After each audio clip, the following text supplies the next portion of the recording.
guys, hope you're having a wonderful day today. I just wanted to share with you a really quick tip. I just got off the phone call. It is a 9 a.m. phone call, basically just to start your day, get you in a positive mindset, and it's based on the Think and Grow Rich book by Napoleon Hill.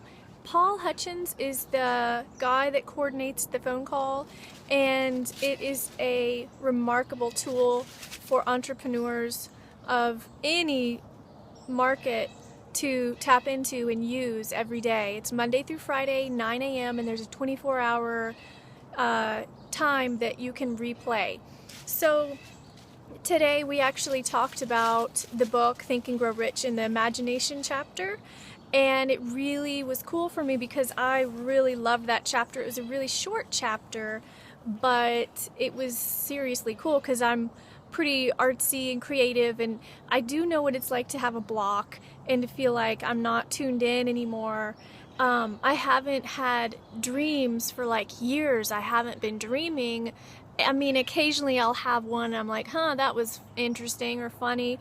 But, you know, I remember I used to dream every night and I could write the dream down. I mean, I would remember it really well.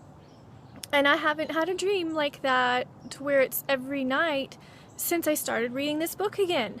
And I swear it's like opened up some channel that is linking me to the universe or something. And when I got to this chapter, I was like, bam, that's what it is. It opened me up to my creative imagination. My creative imagination is now channeling like thoughts and ideas. And I wanted to share this really cool quote that I highlighted when I was back in that chapter, because it was super cool. I mean, it just goes right hand in hand with the phone call. But basically we have two different forms of imagination. We've got the creative imagination and we have the synthetic imagination. And the synthetic imagination is what most of us use. Oh shucks, I just lost my place. The synthetic imagination is what most of us use day to day when we are formulating ideas, thoughts, and using some of that old information just to kind of make new ideas and thoughts, but it's from old recipes that we've already got lingering. But the creative imagination is something that we all have, but a lot of us might lose, because it's like one of the muscles. If you don't work it out and use it on a day-to-day basis, eventually, you know, you'll forget how to use it, you won't be tapped in, and it might make an appearance just randomly and you're like, where did that thought come from? Or what was up with that dream? Or, oh, I had the best idea, but so-and-so just beat me to it. And the cool thing is, you know how when you have an idea and maybe 5 other people have the same idea, but maybe some of them are later or some of them are quicker about getting it out there than you are? That has to do with the creative imagination, because as Napoleon Hill puts it in this chapter, find my quote that I just lost. Shucks. Am I in the right?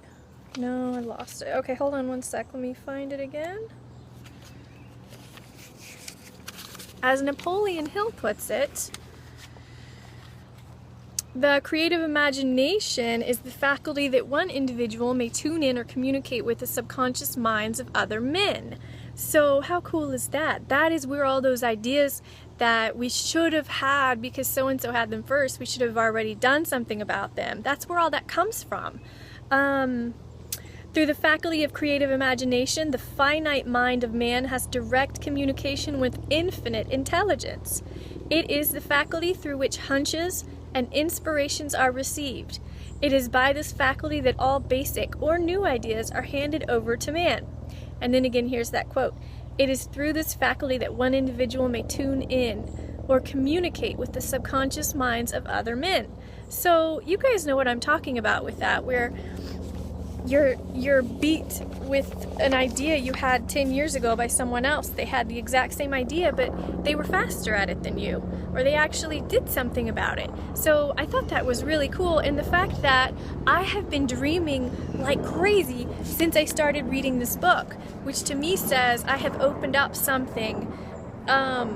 The funny thing is, a little side note, when you do start dreaming again and things, you want to make sure that you are putting in some really good content into your own mind. Because I've got this thing where I love horror flicks and I love gruesome stuff. It's kind of one of my bad little obsessions. And so at night, if I've had a really good day, at night I'll reward myself and I'll be like, I'll watch a little horror flick now that the kids are in bed and I'm all by myself. I'm gonna pop some popcorn and get crazy for a couple hours. That's my little reward system.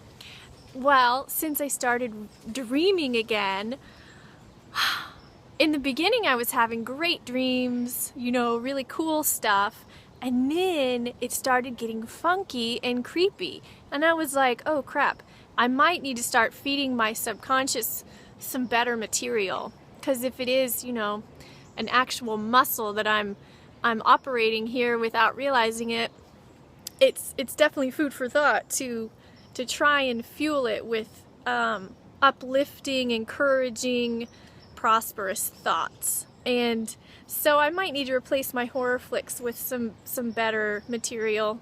My husband will be thrilled with that. He really hates horror flicks, and it's probably for a good reason, because, you know, that stuff really does affect you whether you realize it or not.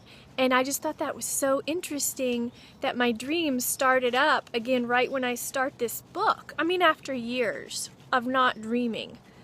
And it's every single night I'll wake up and I'll think, I had another dream. And, you know, most of the time they're interesting, good, but the fact of the matter is that I'm actually remembering them now. There's actual content happening in here. And before there probably was, but maybe it was covered up, or maybe I just really think that creative imagination has a huge part to play with my mind, my dreaming mind. And think, when you start reciting to yourself your daily affirmations and your daily goals, how is that? If that happens to you at night when you're just dreaming, how does that affect you during the day? Like, how, if you're able to tap into the subconscious minds of men and women around you by opening up that creative channel, how does that affect you during the day?